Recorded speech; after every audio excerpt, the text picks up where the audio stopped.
Good evening, everyone. Today is March 13th, 2024, and it's 6:31 p.m. And I will convene the special meeting of the Village of Homer Planning Board. The only item on the agenda tonight is site plan review for Family Health Network. Yes. Everybody should have it in front of them, and I think, Rod, you have Tim Buell's responses Yes. for today. Yes, I did receive those. Let's start with those. Number one. Your comment, the site not designed for trailers. And Tim's comment is the response and discussions at the board meeting are satisfactory. Second item in there, major cuts and fills required. I want to just skip down to Tim's comments. The above comments and updated drawings provided show additional matting and slope protection and are satisfactory. Get down to the next one, the segment block retaining wall systems. We go down to Tim's responses, which are in blue. Tim still has concerns over the retaining wall designs. And none of the borings were located in the proposed cuts uphill and west of the building. Most of the borings were located inside the building, perimeter or downslope where the earth and fills are to be located. I'm going to skip ahead a little bit. It is our recommendation that additional borings or test pits be excavated in this cut area to determine the bedrock content elevations and competency of the rock encountered. We have concerns that let the contractor determine the design and have a certified later approach could run into real problem. And I'm skipping on a little bit more. Board members also expressed concerns regarding the appearance of the walls and most likely don't want to be forced into accepting a less than desirable appearance due to unforeseen field changes required. We recommend that the detailed design of the cuts and retaining walls be done and certified by a licensed engineer prior to start of construction. We just, if you want to stop and go over these, that one seems to be the one that generates the most. So far is one that generates any controversy. To address that, we've expressed that the kind of left the design up to, well, not the design, but we provided a basis of design, length of the wall, the heights of the wall and whatnot, just for kind of through the variety of product that's out there. Tim suggests or recommends detailed cuts and fills prior to construction. I guess we could put that in, and from a site plan perspective, I don't see it changing much. I mean, we've got to catch up to the existing grades. We tried to minimize the heights of the wall as best we could. But with ADA grades for parking, the building and whatnot, kind of the site slope as you go across as far as the proposed change in elevation, that's not going to change much. So I think the recommendation to do cuts and fills or design of the cuts and retaining walls be done prior to the start of construction, we could certainly make that a condition of site plan approval. And that we, once we get a site contractor signed on the bottom line, he'll go up there, do the test pits that Tim's requesting, and we'll get that design done, for the wall. Which would be, obviously prior to any site work. Right. Well, go ahead. Right, if I can speak to that, the issue is. Nobody here, including myself, knows yet what these retaining walls are gonna look like. That's one of the bigger concerns as far as the villages. To Tim's point, we wanna make sure obviously that they're designed correctly by an independent engineer.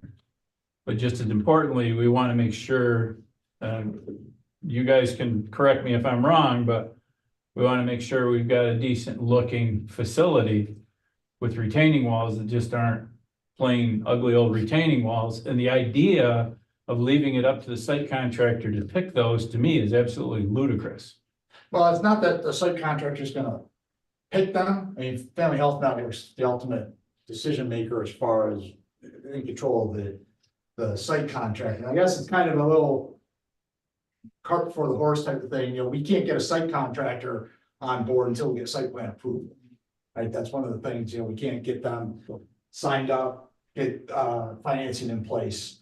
So, you know, we kind of need that site plan approval to get that site contractor on the site, and then we can come back with those designs of the wall to see if that's amenable to everyone. But in the meantime, I guess my point is, you know the grades, you know what we have to work with. You know what the cuts and fills basically are gonna be on the site. And I would think that the options, if they haven't already been looked at, not necessarily chosen, but even looked at by Family Health Network at this point, it sounds to me like you're pushing too far, too fast ahead of this. Yeah. I'm just saying, I would think, knowing what's out there for different products, that something somewhere should have been put in front of somebody at Family Health to say, this is basically what this site's gonna look like when we're all said and done. And I don't think I've seen any renderings to show that yet. No, I mean, And just for my 2 cents too, folks, that looking at this, I have some real concerns with where the bedrock is and how that could impact the style and type of wall that gets built and the ultimate stability of it. Because what I think they're proposing is, let's go in and play around in the dirt and the rock and see what we've got to deal with there. But my point is that you want to have some system set up based on the initial site evaluations that you guys can look at and determine, number one, whether you like the visual of it, but number two, and more importantly, that somebody that's a geotechnical engineer or a structural engineer can look at it and say, yes, this will be stable. There's whatever groundwater is there and surface water going through the top of the rock, we can handle. And, you know, we don't have to make a change in midstream based on what the bulldozer guys are finding in the rock. So that's what we're trying to talk about, is let's look at this first. And even if it's a contingent of the type plan approval, they could still go out and take a test boring or take some test pits and figure out what they actually have to deal with there before they even hire a site contractor, because that could be done with any local guy that could go out and dig the test pits with the engineers or whoever's going to do it.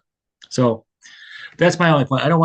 I've seen it happen where guys think they're going to do something and they can't, and you have to make field changes, and it winds up not being what you guys want or what the owner wants either, maybe potentially.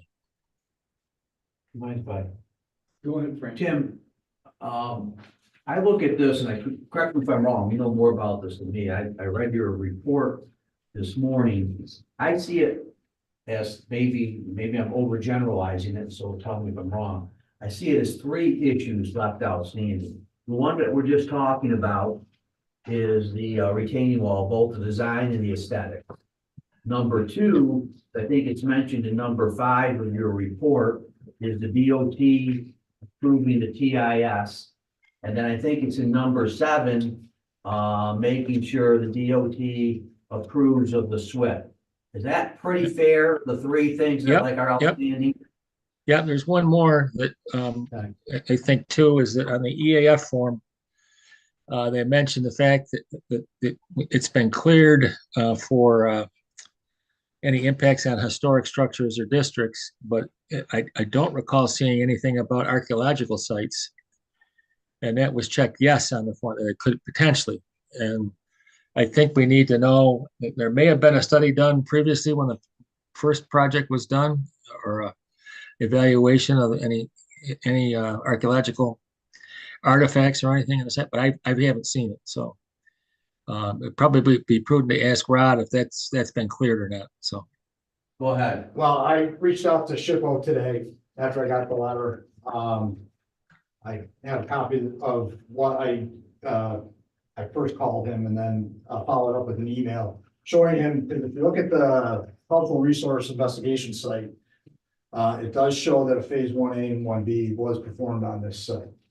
Okay, And so I asked SHPO, where can I get a copy of that letter? And what they sent me back was the same letter that I've already provided with the okay, village. Okay, so, which, states based upon its review, OPR's opinion is that your project will have no impact on cultural resources and or eligible for inclusion in the state and national registers of historic places. Now, letters from 2004, the Chris site does not say like when the phase 1A and 1B was performed, but that's when I send him, this is what I sent him, I can show you all. Yeah, I sent him an email with the information right from the Chris site, which has the phase 1A, 1B record on it. And what he sent back was a letter that wasn't on the letterhead. So I want to say, based on what SHPO has in its files, we're not going to impact any. yeah, it sounds like it. I mean, if they say that the phase 1A and 1B were done, then that should be put to bed then, so. But it'd be nice to either see it or get documentation that in fact was done, other than the letter that we already got. I don't think it mentions the fact that the studies were done. Maybe they could clarify that, Rod, a little bit. I can reach back out, but Okay, yeah, I asked for any information, basically I asked. it sounds like we're all right, so. And I did reach out to DOT, I sent them the SWIP and the traffic study a week and a half ago, right after we got out of this, the meeting. And what I got back was, it may be until, early April. I'll see a response from them. So, on that, we're kind of, any comments that they come back with, we would have to do that. To, if they had a comment on the stormwater or comment as far as traffic mitigation, we would have to comply with those requirements. So I could see an approval being conditioned on, the DOT response. And our satisfactorily revising the plans or, doing whatever they require to get their sign.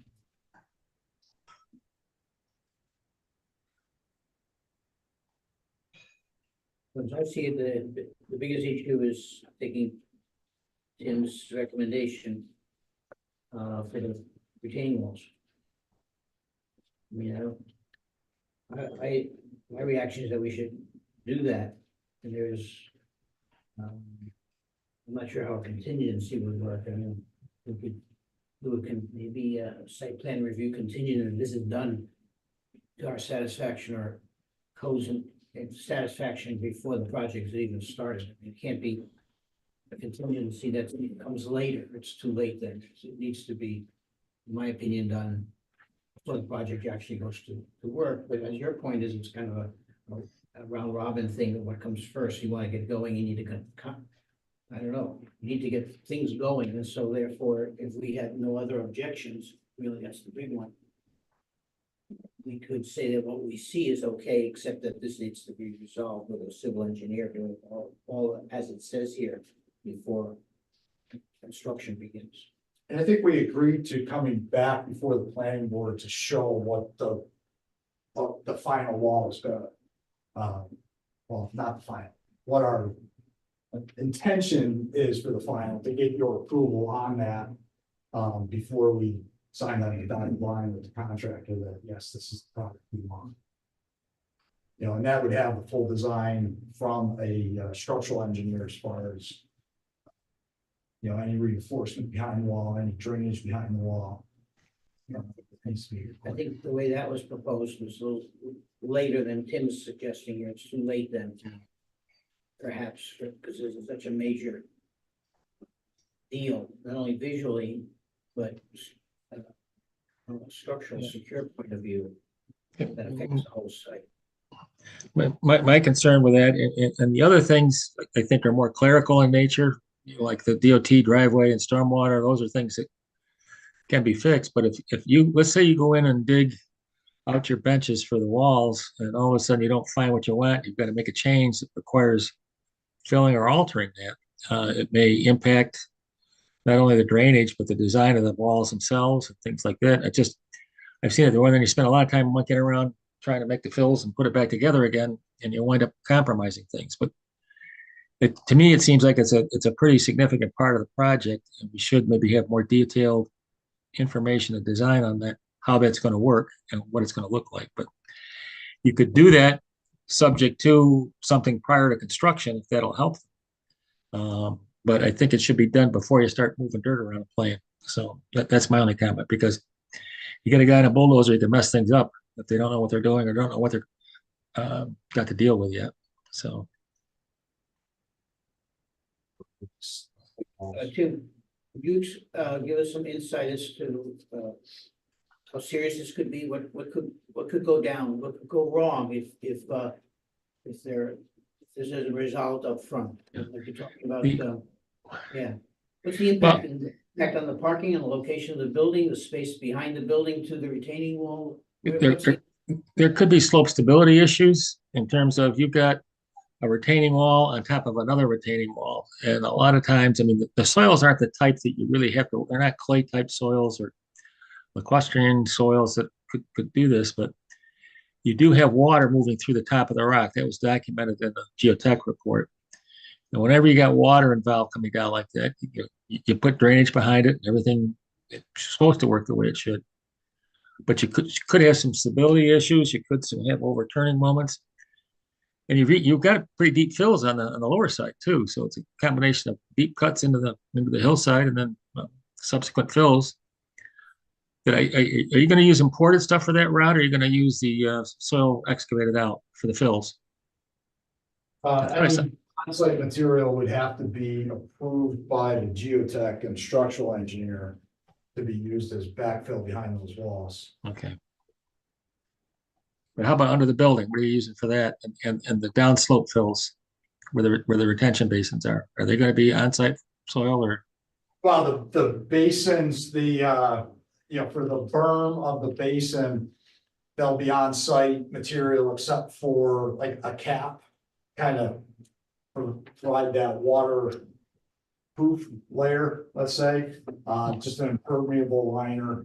And if the on-site materials aren't impermeable enough, what we'll do is put a plastic liner over the on-site fill so that water's not going to course through the berms themselves. The bioretention filter is, I'm trying to remember just how big the cut or the fill is for that berm, but it's not very substantial. So I think we can do that with on-site material as well. And if, again, we're finding that the material we have to work with is too sandy. There is some material that's been, I think I mentioned last time, we did get an infiltration rate. So that's good material to use in a berm, you know, that doesn't allow water to go through it. So it kind of will depend on where the contractor's picking material, but we do have requirements that any of the berms for the stormwater practices won't transmit water through them, that we're trying to control that. Rod, I have a question. Does Family Health Network employ third-party service for like compaction test results? Yes, I mean, Rich can probably speak for that as far as construction goes, but I believe that's part of the requirements is that Family Health will independently hire a third-party firm to do all test. Yeah. Testing, the Yeah. special inspections. Special Yeah, inspections, special inspections is Yeah. all. Okay. Third party. all third party, thank you. That would be a requirement I would make. Even if Family Health does. If you don't mind, my name is Richard Wagner with Holt Architects. So I just to review, so we're on the same page. So the geotech was done a little bit earlier in the design process where we're still kind of siting the building. We're pretty sure where the building would sit. We hadn't worked out fully the grades. So we did our borings in the building, downslope, apparently not as far upslope as Tim had suggested. Based on the geotech report, our geotechnical engineer and our structural engineer looked at that, based the design of the retaining walls on that system. So it has been engineered per what the findings were at the time. Now, should we have gone a little uphill? Probably, but at the time we didn't know that. So our options now would be, if Tim, if I understand it correctly, you're saying take additional borings. So getting a drill rig out there to do additional borings uphill, having the geotech review that, having the structural engineer make any adjustments if needed to the retaining wall design. Yep. And then come back and present that to the board, as well as the aesthetics, which we can deal with the aesthetics. We kind of already have a base of design in mind. Is that's one option, I guess I would say. Yeah. The other option is we have borings in the area. Maybe they're not exactly where we want them, or they're a little east of where we want them. But if we start digging and we find something substantially different, we have a base of design. It's been engineered. We can make modifications to it based on that. Meeting, so I'll have to call you back, Joe.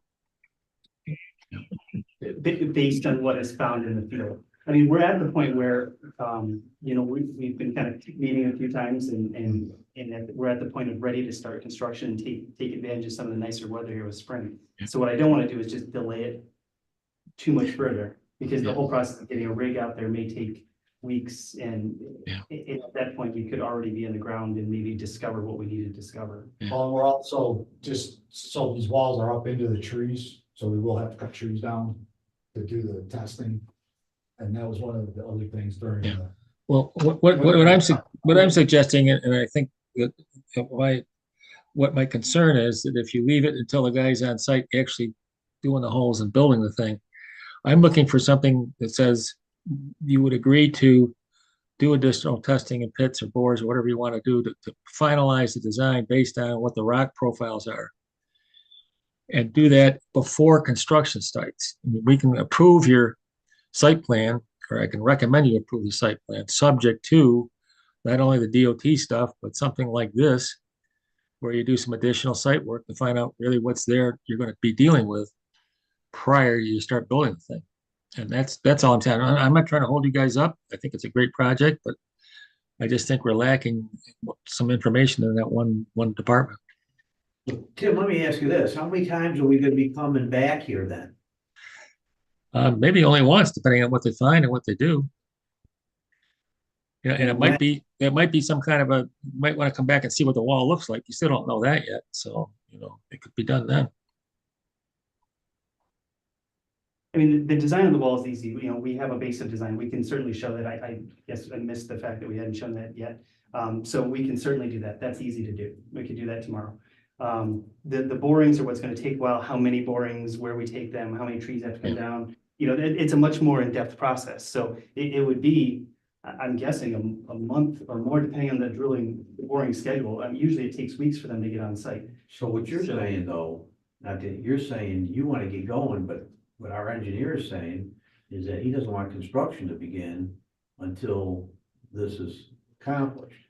So what are you gonna do if the condition is not before construction begins? You're not going anywhere. We're not going anywhere. Yeah, essentially that's it. But if I understand it correctly, the concern is that during construction, if things are substantially different, then there would need to be a change.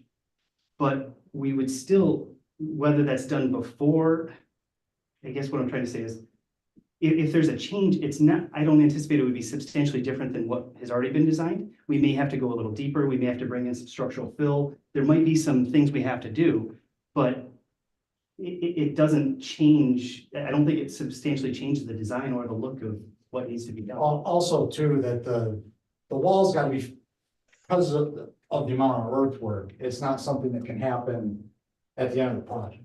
You know, the wall construction and the design is gonna happen in the very early stages, because it's a the whole project kind of pivots on that, right? Because without the walls, we can't grade the site. So, yeah, I'm kind of thinking that if we get that, you know, get a conditional approval based on the walls, and we go get that, we can get that in the works, ASAP. And then come back and show you that the full design and the aesthetics and what product has been selected. And we can bring that in right away, you know, as soon as we can. But getting the approval tonight would allow us to install a construction rate so that we can get onto the site, right? Because without any approval, we really can't get up there at this point. We can't install erosion sediment control to even, you know, while we're doing these test pits to make sure that we're not, you know, causing erosion on the site. Has a structural engineer or a geotechnical engineer looked at this? Were they helpful in putting down on paper what you guys presented? They were the ones who put the whole basis of design together, the team structural engineer with the geotech involved. Was there a geotechnical engineer and a structural both involved in doing Yes, that layout? yep. Tatum Engineering is the geotechnical. They're out of Okay. Ithaca, New York. Yeah, I know. And- Yep. Okay, and then Jensen BRV, which is a structural engineer out of Rochester. They were the structural engineer. And so the two worked together. So based on the geotechnical's recommendations, the structural engineer came up with a retaining wall design. Are there details available for that at this point or not? I could reach out to, well, we have the geotech report. I could reach out to the structural engineer and get his calculations if you'd like those. Yeah, that might be a help, because it just, anything you can show that you really have thought this through and are pretty confident it'll work. My concern is we still don't know what we're dealing with, where we're actually going to put these things. And that's, I guess I'm cautious in my old age here. I like to know what's going on.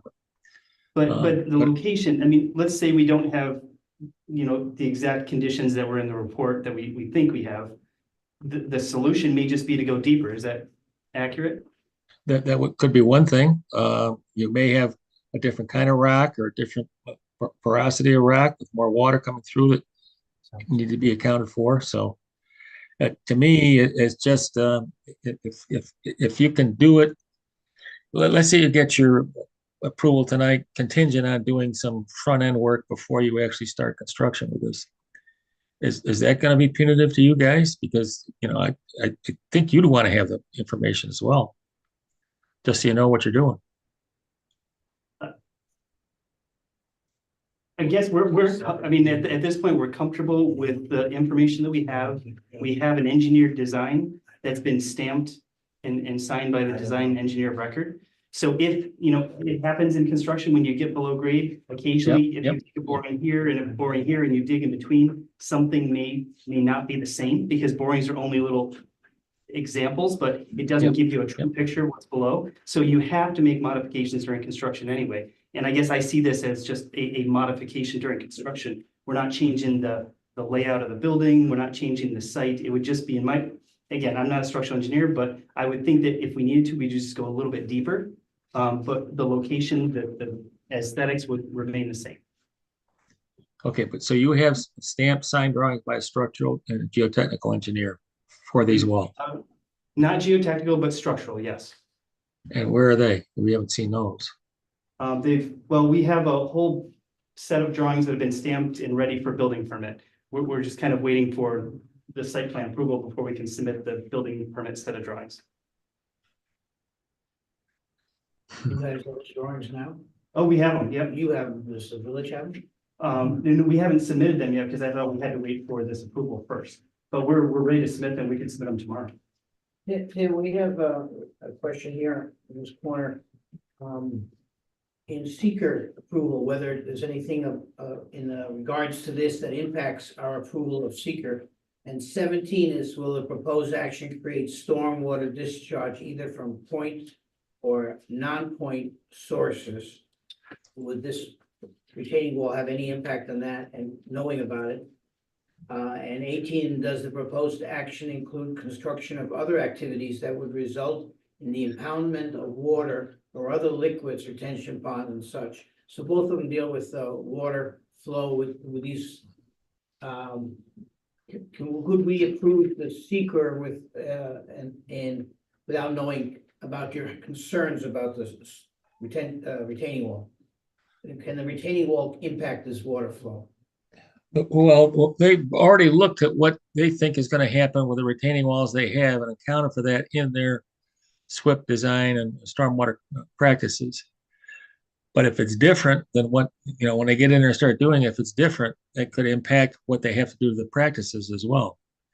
I don't think it will be significant, but I'm more concerned about the structural integrity going up that slope as opposed to any impacts on stormwater. But yes, they may have to make a change to that depending on what they find and how they take care of it. Would you agree with that, Rod, or not? So. Yes and no. Yes, depending on, like, if we're collecting subsurface drainage and it's being piped through our stormwater practices, yeah, we'd have to tweak something just to make sure that volume stays there.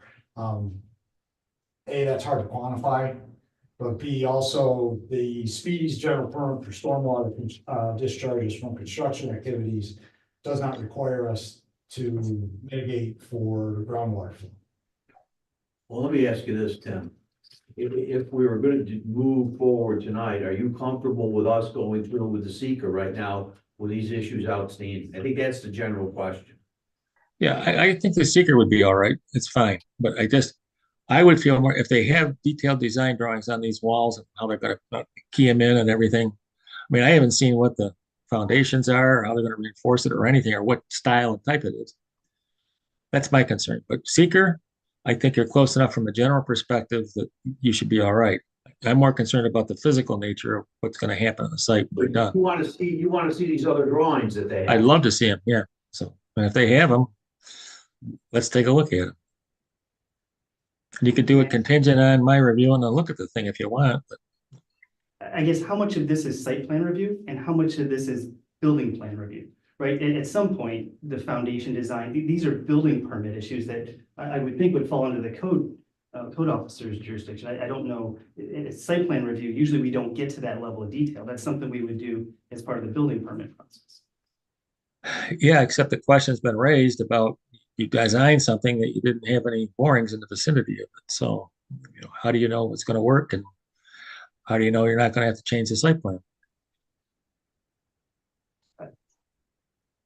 I guess we have engineered designs and stamped drawings to support that. We have a team of professionals that have looked at this. Yeah. I mean, if you're gonna make a condition that we need to have more borings, then we're gonna need to know exactly how many, where they're located, what the depths are. You need to kind of give us some more information if that's a requirement that we're gonna get contingent approval on. So without those borings, how do you proceed? Well, you got these engineering drawings, right? That you already have based on assumptions. Yeah. You would actually start building it that way according to those drawings and could find out that the soil conditions are different. And you wouldn't even, or ever have really have knowledge of the information that the borings would reveal. They could be actually installed without having more information about the facts that borings would reveal, correct? Since you didn't make borings in that area, and they made assumptions about it based on borings in another area, and you actually go in, it could be built like Pisa without knowing what's underneath. Well, usually what happens is when they excavate, the geotechnical engineer will come out and verify that what's been excavated is consistent with what their report shows. And so if it's substantially different, then they'll make a recommendation that there needs to be a modification. But if it's not, then it's consistent with what was in the geotechnical report, then there's no change to the design. That it's based on a certain bearing capacity and porosity and things like that. And that's visible from what's excavated at that level, and one does not need to know what's deeper down at that location. You follow what I'm saying? Would the borings reveal more about, the capacity of the surface there than just that, what was just explained on-site at during Well, excavation? they're gonna, any boring right now is just because of this, the cuts that are happening in the walls. So when an excavator's on site, he's taking that away. So there, we don't necessarily need to get down deeper than the foundation of the wall. Let's say, maybe a couple of feet just to know what the bearing capacity is below the wall, but you get it to a certain depth and it's, I don't wanna say it's irrelevant, but because it's not a building sitting on top of it, it's just dirt and there was dirt there. So the special inspections from a testing agency, CME, Atlantic Testing, SBJ, there's a plethora of them out there. Like Rich was saying, they're gonna review the geotech report, there's compaction requirements, there's density, bulk density, all the requirements for this wall or these walls are in those reports that the special inspection company is looking at, and if the conditions that they're finding on site vary, they're gonna report it back to the construction management team and then the professionals at Holt, and then that goes up to the structural engineer if we need to adjust it, so. Mike, if I can butt in here. So I've been involved with a bunch of different projects like this where when this takes place, just to put your mind at ease, if they get in there with their soil cuts and they find out things are different. I've seen projects where they've just had to basically stop them for a short period of time until the geotech guy and the structural guys can modify the plans that they originally started with because of those soil cuts and conditions. So I'm not as worried about that part moving forward. Because they're not gonna let it go ahead with less than perfect conditions. I guess is where I'm coming from. And just some of the options, like if we were to get in there and find that, the conditions are, that there needs to be a change.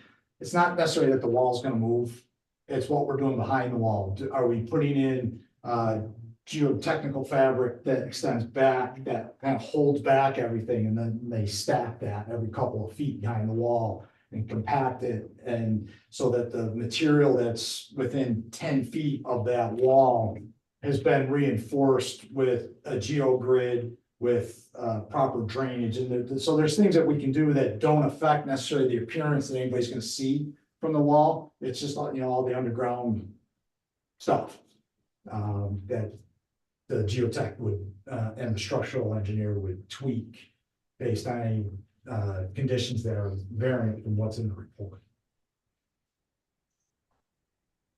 So Tim, I sort of gave Kevin's idea. What do you think? You want to move forward with contingencies, or what do you want to do? That's what we're hiring you for. Well, Your I guess, I don't want to hold these guys up, but I'd look at it and I say that it would be nice to have the information and know that we're on pretty solid ground. I think they're making some assumptions.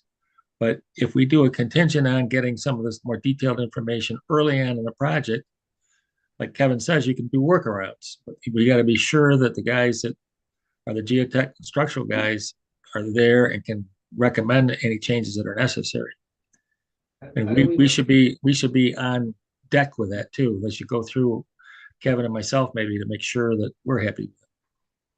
Well, who's going to be, and one of the board members just brought this up, who's going to be responsible from the village's end to make sure all these contingencies are met? I know it's going to be Kevin. Yeah. Are you going to be involved? If you want me to, but But we're Yeah, I hiring think we're for it. going to have to. Yeah. Because how many contingencies are we going to have here tonight? Multiple, right? I think you just one for DOT on the stormwater and the traffic. And the EIS, so you Yeah. had two. And then to me, I think we still should see something from the geotech and structural guys on the actual final designs at some point in the project, which would be nice to look at. And they say they have them now, so be interesting to see those, but I just, he's correct in saying that a lot of times this isn't a site plan review, but this is a difficult site because of the hill and because they don't have any information to back up what they're doing, other than what they think is going to be there. And that sometimes, not always, not 100% of the, not even 50% of the time, is a recipe for problems.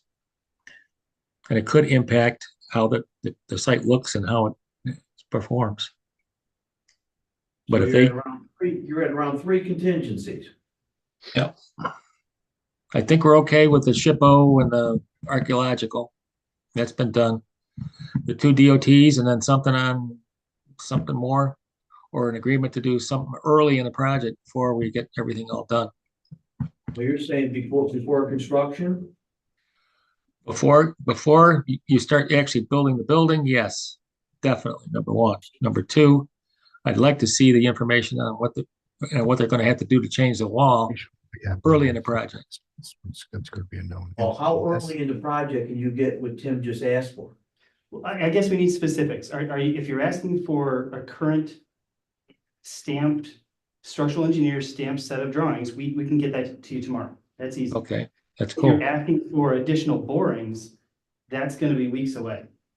Because, and we can't start construction until we basically get through site plan approval, which, so we need to have that information. So I guess we need very specific, if you're making contingency, we need very specific directions on, again, do we need borings? How many borings? Locations of borings, depth of borings? You know, give us specifics, because we don't want to be coming back here doing a second set of borings. And then all of a sudden now we didn't go deep enough, or that we need more than what we think. So we need very specific, we need you to tell us exactly what is in this contingency. But here's the problem. I'm not the design engineer for this. You know, I'm the guy looking at it. I'm saying you're doing major cuts, 20-foot cuts in an area you don't know what's going on with the soil or the bedrock. And all I'm saying is, if you've considered that and you've got drawings that show that this will be stable and stamped by somebody, that goes a long way to giving some credibility and some confidence in what you're doing. But I'm not going to sit and tell you where to put your borings for the walls.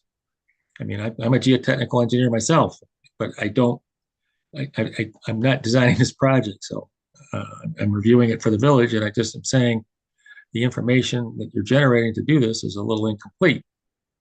And if you can do that, It's a scenario if we skip this step, which is what you're proposing of doing additional borings now, never gonna do more borings. I mean, not never unless we require you to do more borings. So if we don't require you to do more borings, to be more assured like Tim would like to be, what's the scenario? What happens? It's sort of what you described before. You start excavating, seeing what the soil condition is like. Yeah. or- that's actually better because you actually see physically what you're dealing with. It's better than Yeah. borings, because if they could open And it up, adjustments would be made depending upon what the engineers see. Correct.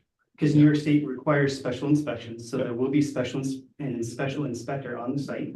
And if something varies from the design or from the geotech or the structural, then they will make a notification, and then basically we have to make that modification. So there's already a system in place for making sure that things are done correctly.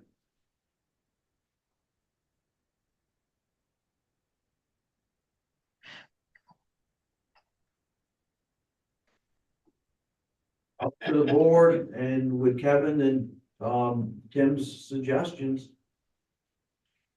Well, Tim's gonna get the stamped plans Yep. for tomorrow. We'll get Yeah. times.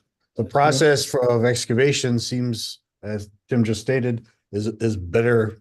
It's a better system to look at what the soils are gonna be. And they, as Rick says, he's got a process, there's a process that New York State has put upon them to handle any conditions that they're gonna find on site. So I think those three contingencies, believe me, I'm not an engineer and I'm just a simple village clerk, but those three contingencies, and if this board is comfortable, What's the contingency you're talking about in regards to the retaining wall? what What he did. what Tim just said. Yeah, as It's- far it's- as, you know. Yeah, if I there's- just said if that- there- Go ahead, Tim, sorry. I just said borings are one thing. That's what you use to do your early reconnaissance and test the soils and see what you got to deal with rock elevations. They don't know what the rock elevations are where they're doing this. And you can also do that by actually excavating away the site, seeing what you got, which is better. You get a better picture of what's going on, how deep the rock is, what's behind it, how loose or how solid it is. So it's always better than just borings. But then you run the risk of having to, if you wait till that point, you find what you don't want, it could be problematic. The borings are a tool to help you look at what you're going to be dealing with, but they're not 100%.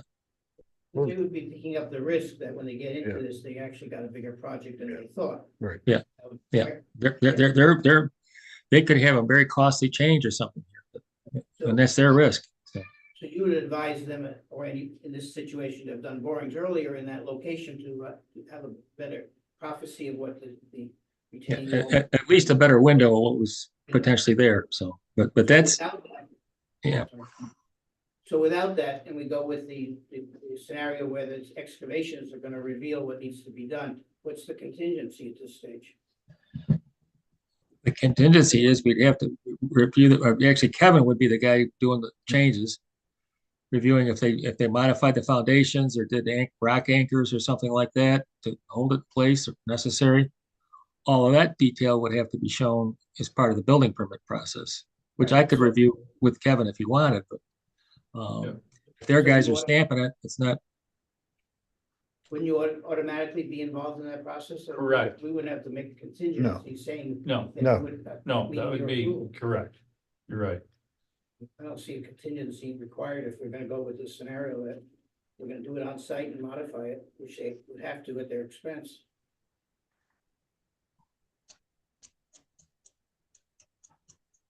So where are we at, Rod, with Rich, with the SWIP filing? Well, now that I have Tim's approval. Yep. I can get the NOI into the state.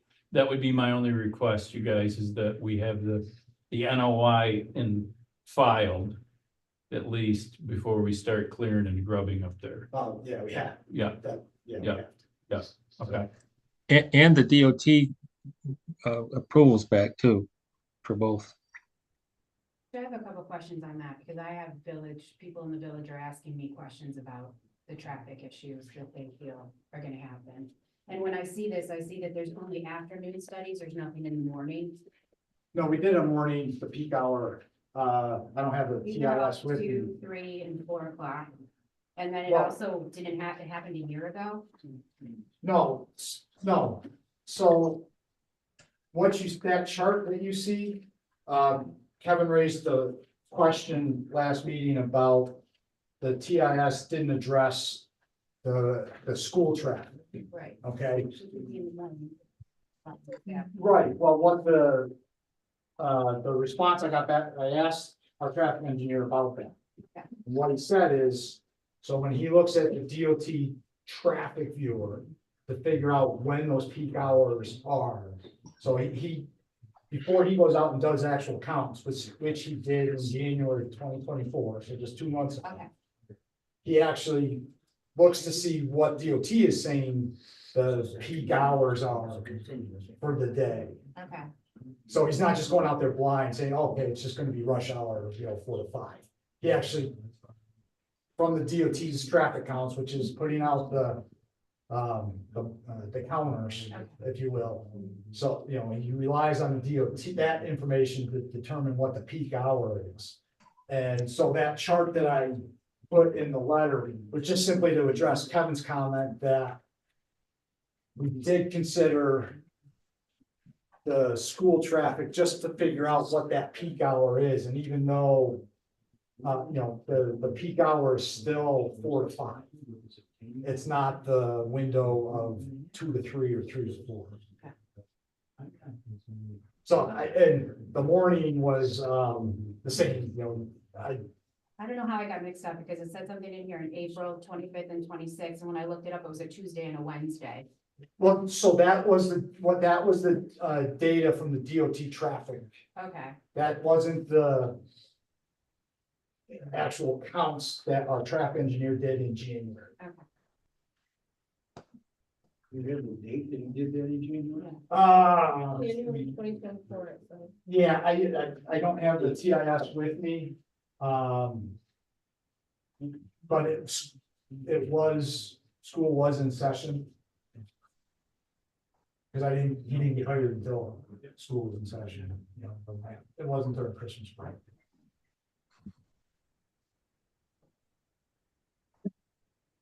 I have a question regarding traffic, exiting the site, particularly 2 to 3 p.m. If traffic is gonna be exiting and going northbound, you're crossing the southbound lane of traffic, and along with 15 or 20 school buses that are now coming out almost directly across from this exit. And you also have school buses that come southbound and turn into that same exit or entrance into the school. I don't know if he's looked at that.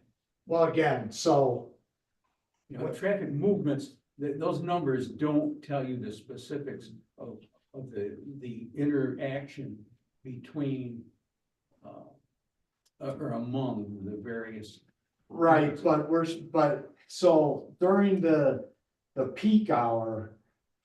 Which is the 4 to 5 hour, you know, we're looking at a very minimal impact, it doesn't affect the level of service. So when you back that up to the 2 to 3 hour, which is not the peak hour of volume Right. on 281, that impact's gonna be even less. Now, you know, and Gordon Stansbury, who was the traffic engineer, did, you know, the impact, yeah, the timeframe for the school is it's congested into, you know, usually a 15 to 20 minute window, correct? Well, in that 15 to 20 minute window, our site is only gonna generate maybe 2 or 3 cars in that time period. It's not gonna, so it's not like we're gonna be throwing in 10 or 15 cars in that 10 to 15 minute window, which would really, you know, have some type of impact.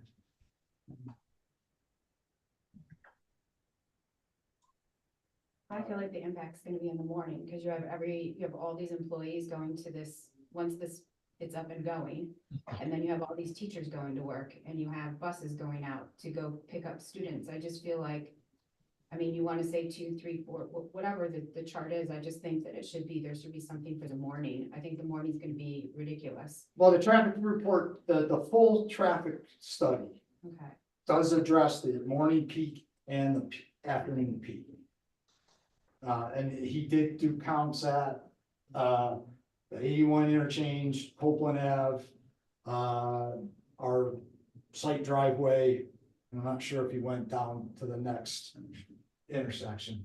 But, so he did look the morning and afternoon, and again, he took actual counts in January of what was going on, and then he, based on ITE, puts in what the proposed traffic is gonna be. And as far as the turning movements go, it's all a proportional, what they see as existing traffic, which one, you know, how much is turning left now versus turning right or going straight. So he, in the Synchro program, he enters all of that to determine, you know, what that impact is gonna be based on the either the left turning movements into the site or people traveling south turning right. Okay, so I mean the proportion of cars turning left versus the proportion of cars turning right, that's based on the existing movements. You know, so he sees, when he's doing traffic counts, how many southbound cars there are, how many northbound cars there are. And, you know, if it's a distribution of 40% and 60% one way or the other, that's what he assumes is gonna be for the employees. For example, if 60% of cars in the AM peak are traveling northbound on 281, the assumption is that 60% of the employees then are coming from are traveling northbound. You know, just to try to get a similar traffic distribution. And all of that was presented in the report, and the level of service, which is how they do traffic, it doesn't drop below that. I think it's a level of service C, and I'm not sure, I don't have it off the top of my head, but if it falls to an E or an F, that's when the DOT starts getting concerned, because that means that delay is getting significant and people are starting to notice when the level of service drops to an E or an F. And he's saying that this is at a C, you think that this? I believe so, yeah, and that the addition of the traffic for both employees and patients from the medical center or the office building doesn't affect that level of service. How many employees are there? Approximately 25 to 30. That's in the new building or the? And that's about the same as we have in our administrative office. Um, Oh, they use the same driveway, right? No, no, they don't. No. no, Does he take into consideration the, location of the state police? Trying to get out of there in an emergency? Well, again, so that took existing counts, so that, would, I mean, But the- I don't know, I mean, Well, I I'm mean, gonna say no, right now, there's nothing other than the state police going out of there. well, if I'm correct. farm credit, Yes. which begs the question, has there been any discussion between Family Health Network and those two other agencies? There has, Family Health Network reached out to Farm Credit and they're happy, they were specifically talking about signage and they were happy to allow signage there. So right now they're working in agreement just to have something right. No, but as far as the traffic, Rich, Oh, it's traffic. has there been any discussions between Family Health Network, Pioneer Farm Credit, and the state police? Are they aware of what's going on with the new driveway and the new facility and additional traffic? Farm Credit is, I'm not sure state police are. Okay, They use the same driveway or? it's all the same driveway coming out into the Like line. an- Can't remember from the plan, it's an existing driveway then? Correct, yeah. It was designed as a whole technology park. Yeah, that's why a technology way. So it was designed to be a connector for a bunch of different buildings built out behind it. So it's consistent with what we're doing. Yeah.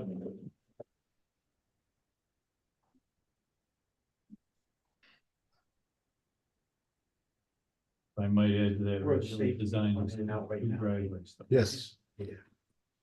Farm credit loops. Originally, it was designed as two driveways. It was a horseshoe. Yeah, John, I didn't know that. yeah, which is been my concern as far as the traffic. The initial design was a horseshoe driveway. So Oh, we included the one that you guys are currently using for the office They building, won't allow it because it's too and close. they won't allow it, so. Just People saying, yeah, Sorry about Like, I don't know what Friday would be. I had a hair appointment Tuesday or this Wednesday. morning on Groton Ave, and I was going there at 7:45, and I probably waited at I don't know how many lights. And that was today. That's nobody, and people are saying things to me in the village, this is what their main concern is, the traffic on 281. They don't know about the retaining wall, obviously, they don't know about the rest of it, but this is what the people in the village are asking me. So to them, this is important. and I acknowledge that and can respect what they're saying.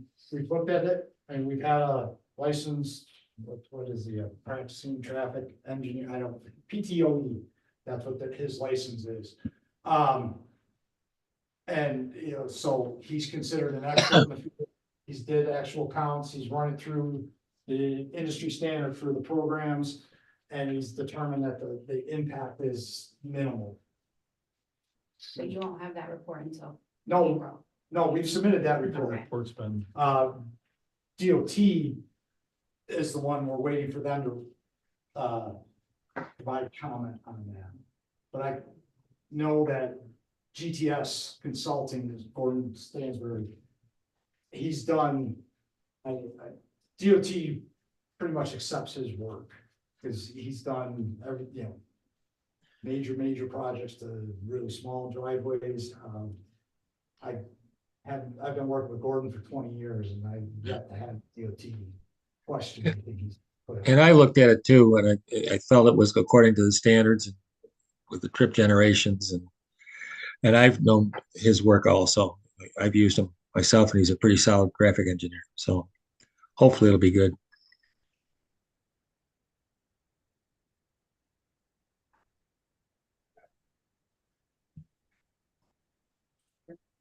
We can. We can do a short environmental Yeah. assessment. Believe the applicant's already filled out part one. Right. You still need to designate yourselves as lead agent? Thought they- We- we've done that. Already did Okay. We did already do it? My recollection is that we did. You may want to just make sure you do it again, so we don't run into that problem.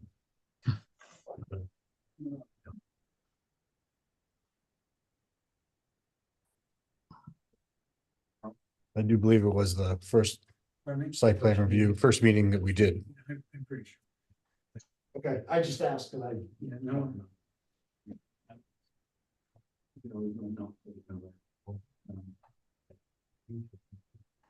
Right, we'll go down through this,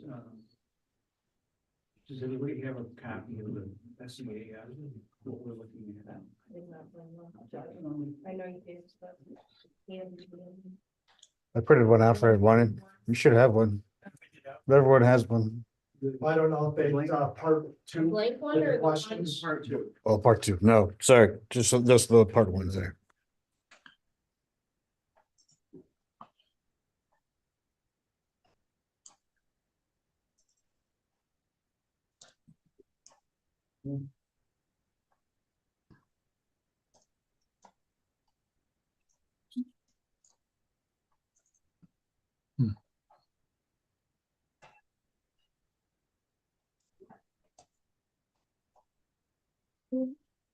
There's another two. There's another two.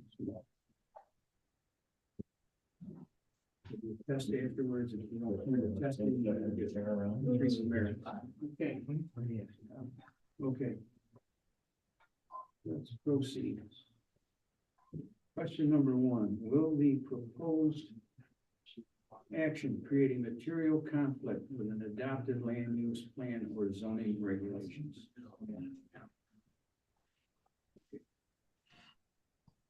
Number two, will the proposed action result in a change in the use or intensity of use of the land? No or small impact, or moderate to large? Moderate to large, there's nothing there now, and it's about to be. I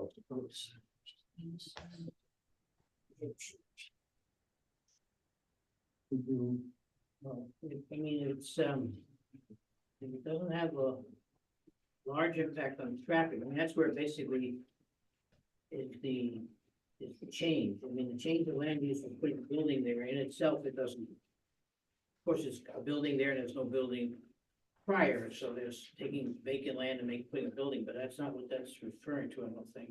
It's referring to things like, the impact of it, I believe, which would be like traffic.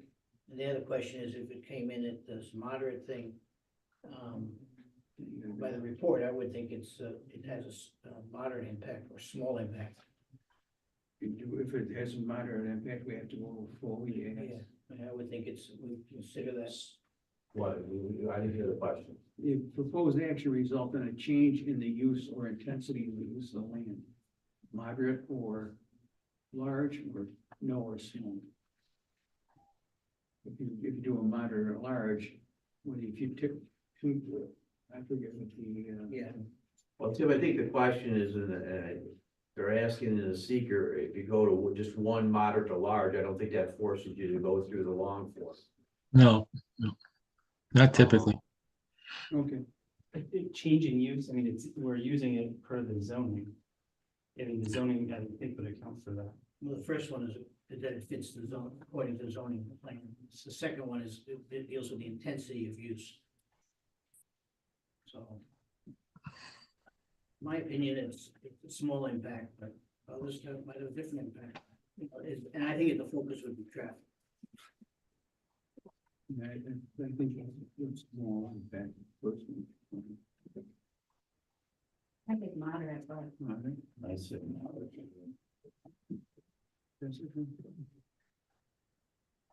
I'm on the fence. I mean, really, I think that it's zoned to be used that way, so.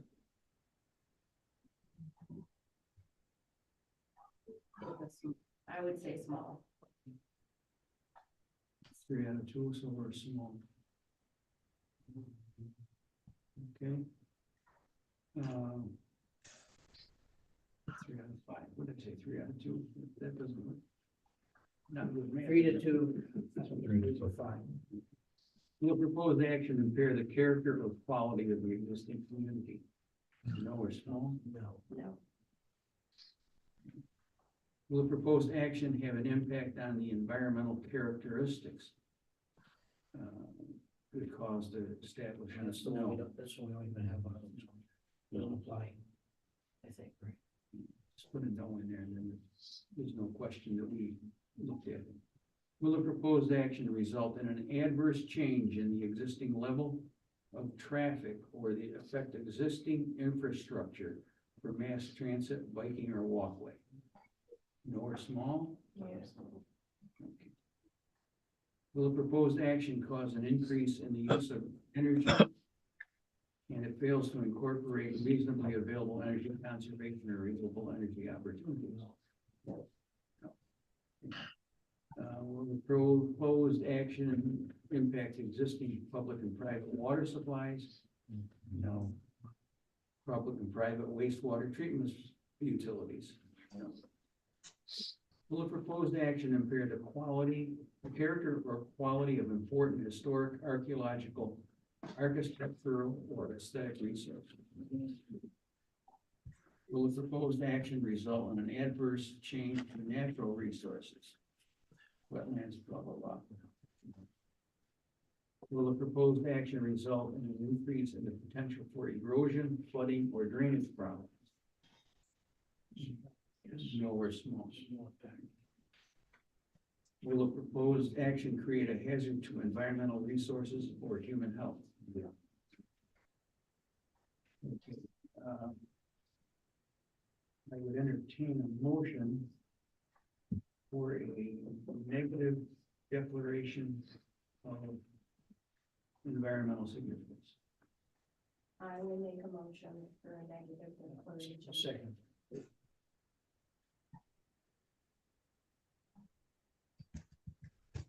Motion made and seconded. All in favor, say aye. Aye. Aye. Carried.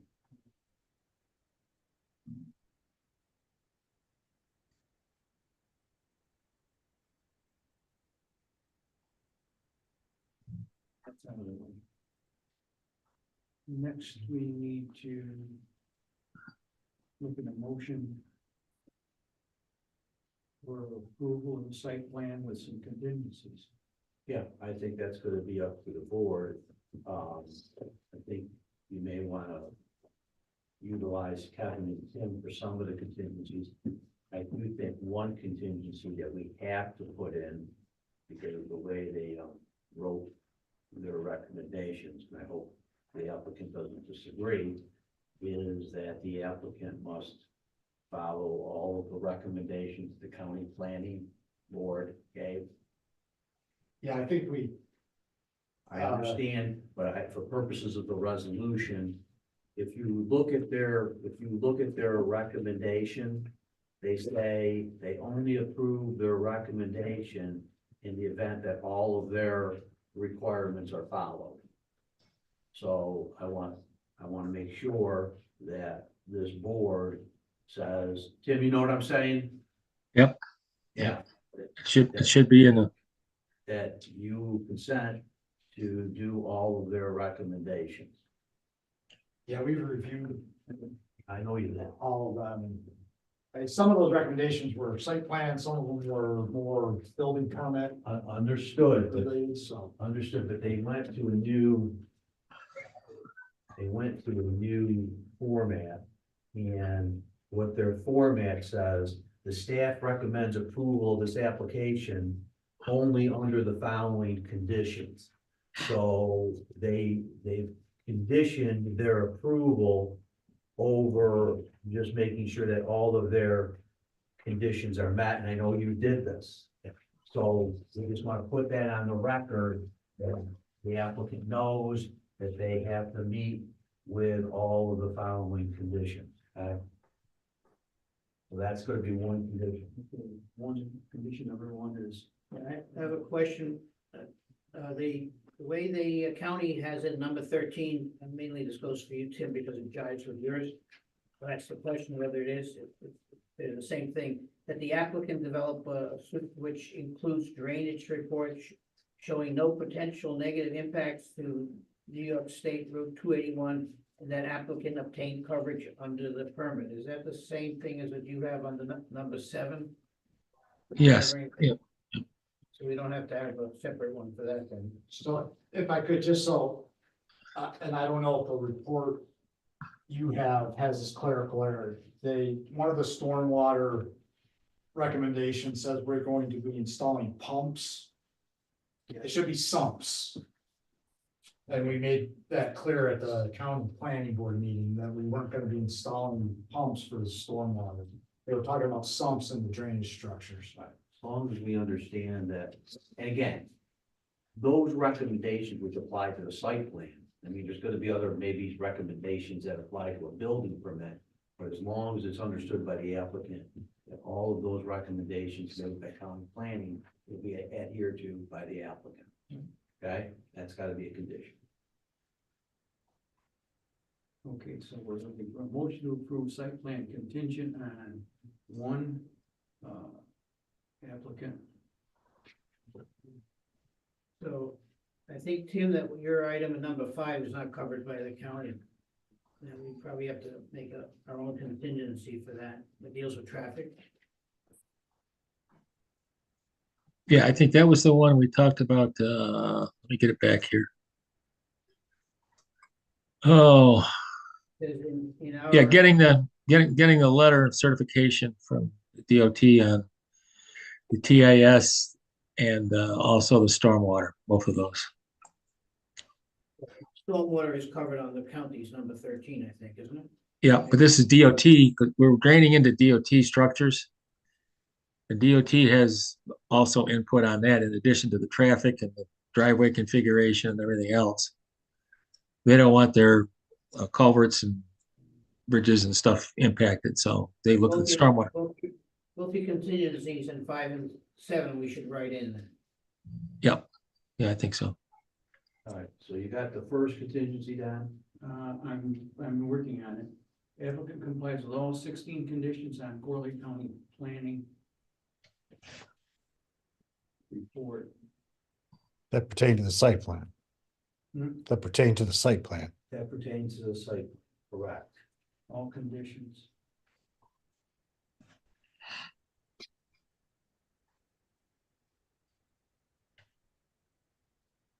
Because you'll handle the ones that pertain to the building. Yes, but part of their site plan review typically would include the aesthetics of the building. Not necessarily the full building plans. Yeah, I don't think they made any. Follow the recommendations contained in the reasons that follow the recommendations. Right, right, of the county. right, yeah, So, one of them was, applicating the back. yeah. No, I'm just speaking for the board for their site plan review. January 17th. Yeah. Okay, so that's the first condition.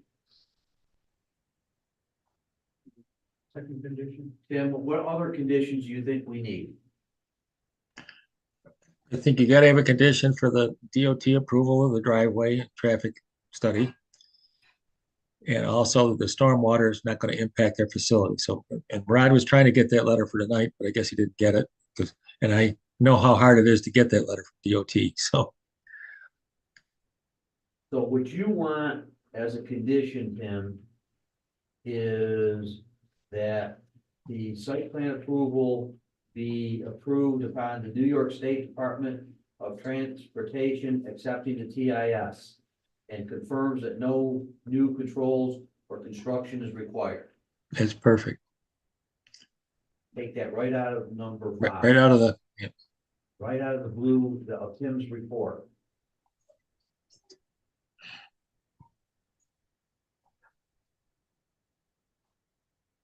Don, you want me to write it for you? It's the last line. Yeah, okay.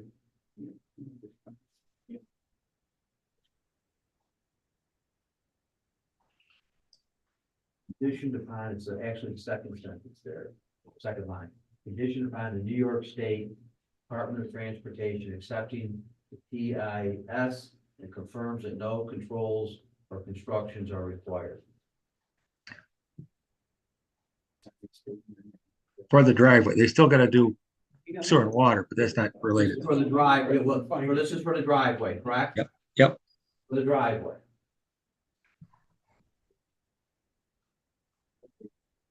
Number 3. Tim, now you want to talk about this storm water? Right, yeah, and that should be basically, DOT should have reviewed the SWIP and the stormwater practices and the output of the models. You don't have to say all this down, but just basically that they concur with the findings of the SWIP and will allow the discharge of the stormwater into their system. All right, Right. so why don't we say this will be, if you look at Tim's number 7, Right. it'll be contingent upon the New York State Department of Transportation accepting the design and the SWIP as all runoff and just say, Tim, is this good enough? Contingent upon the New York Yeah. State Department of Transportation accepting the design and the SWIP, Entering their system. entering their system. Yeah, Yeah, entering their drainage infrastructure. Okay. Yeah. That wasn't so hard, was it? Huh? So that's the next, okay? good thing you're here, Fran, you know? Beautiful, Tim. I'm close to retirement. So that's the third one. Right. It's contingent upon the New York State New York State DOT accepting the design and the SWIP as all the run, into their drainage infrastructure, into the DOT, drainage infrastructure. Okay. Tim, is there any other contingencies? Well, I don't know what you want to do about the walls, but Well, that's what we gotta do about the wall. That's what I'm gonna have Kevin try to add in. What do we want to say about the retaining walls? Approval. Tim, Rich is gonna send you and I those designs, yep, so contingent upon our approval of those designs. yep, I think that's reasonable. And then also, we should say something about the fact that early on in the construction, that they make an effort to expose the critical retaining wall areas on the west side of the building. And confirm that conditions are acceptable for the design they have early on. Let's take this step by step. First thing you're saying that you want from the applicant is their stamped engineering drawings. Correct. Yep. So the first part of this contingency is that they want, and I'm not gonna say by tomorrow, why don't we say by what's today, 13th? Thursday. Can you have it by the 15th here? By March 15th, that he gets to the village and the planning board, the stamped engineering drawings of the project. In addition, this is where Tim and Kevin gotta help me out. Are we gonna say prior to construction? What is the time period? I think the initial construction, site work, should be in this area to confirm the location, depth, and extent of the bedrock and how that impacts their wall design. Kevin?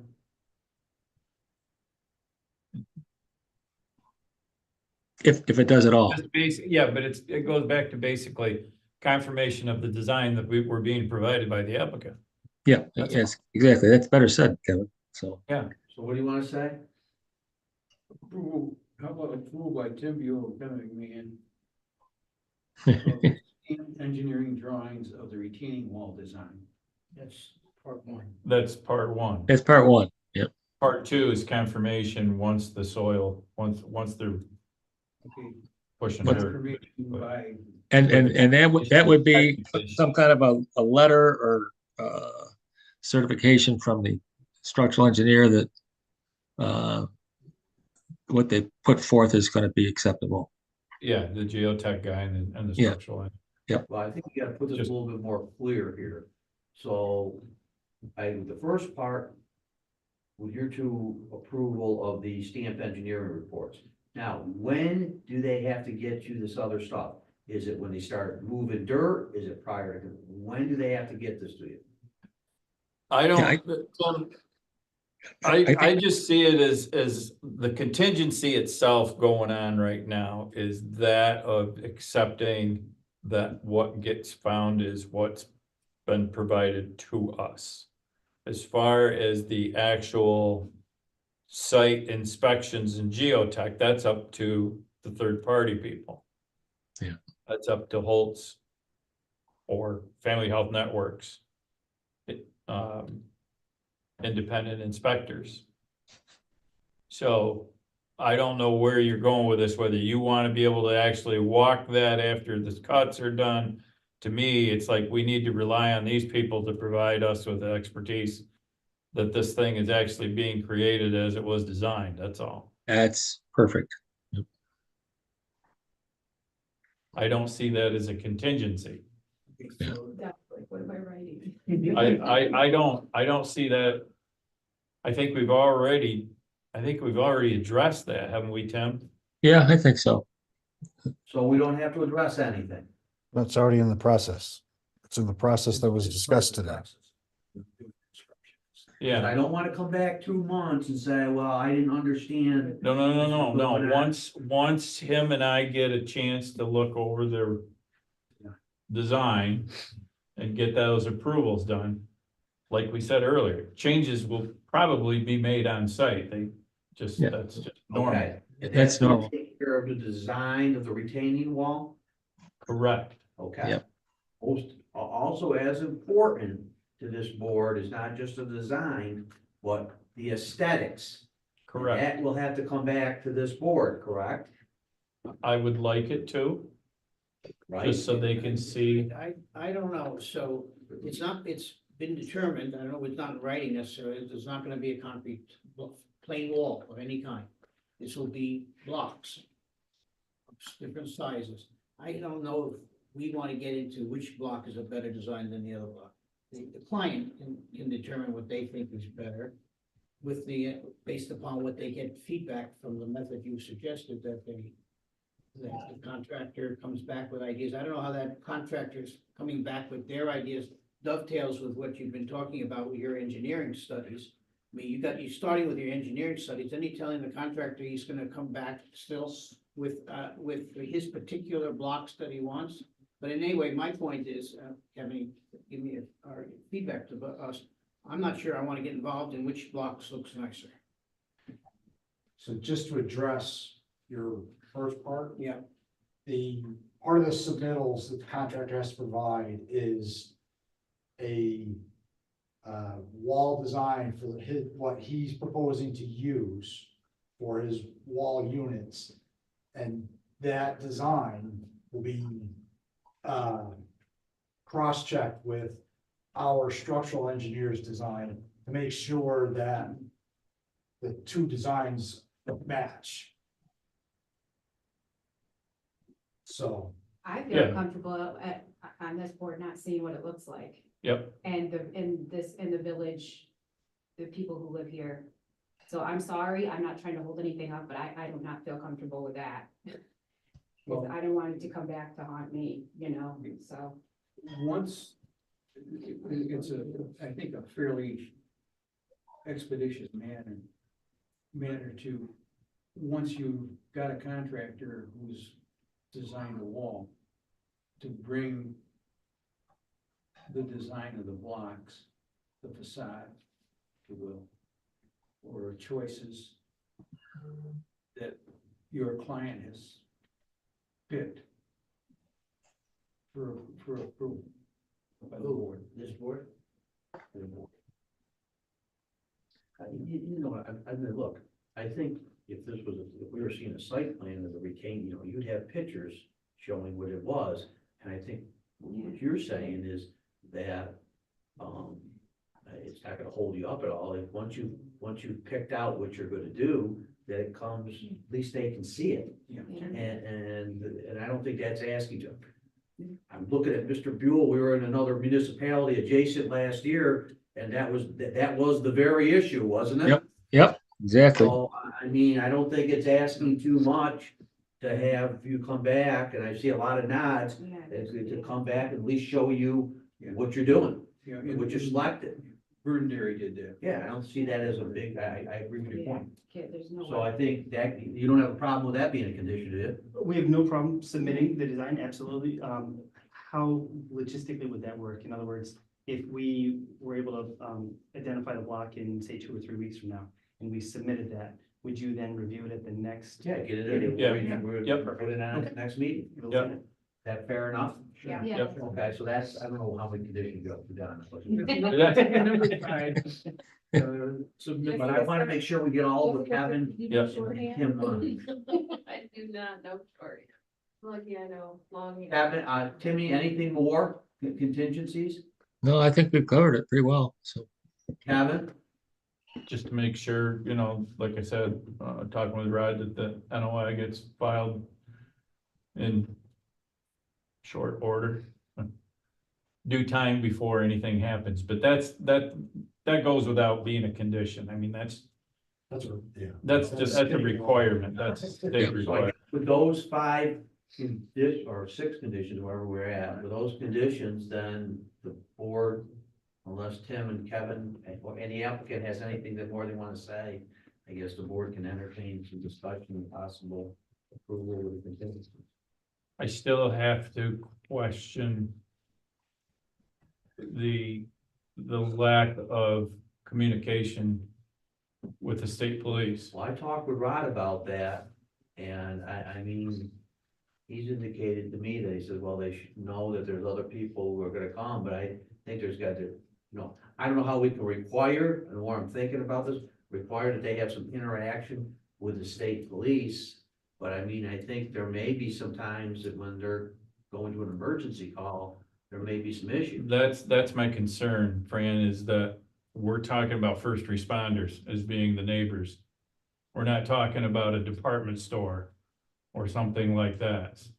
We're talking first responders, and I think it would behoove Family Health Network to have that conversation with the state police, just as a part of the ongoing process here. I don't know if I would, we don't need to add any more contingencies, but I would just like Well, to I'd have already it. brought that up.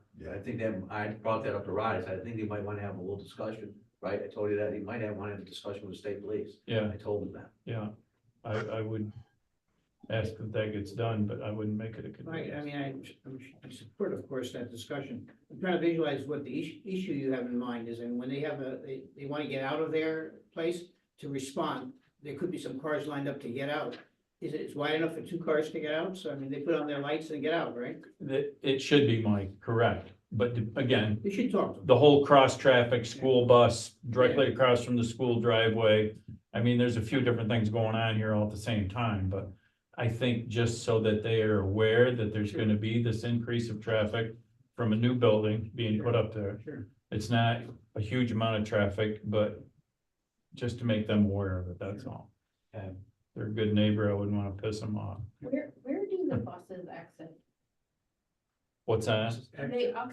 Don't they exit on the Center Street? No, No. No? about 5 or 6 of them exit onto Center Street.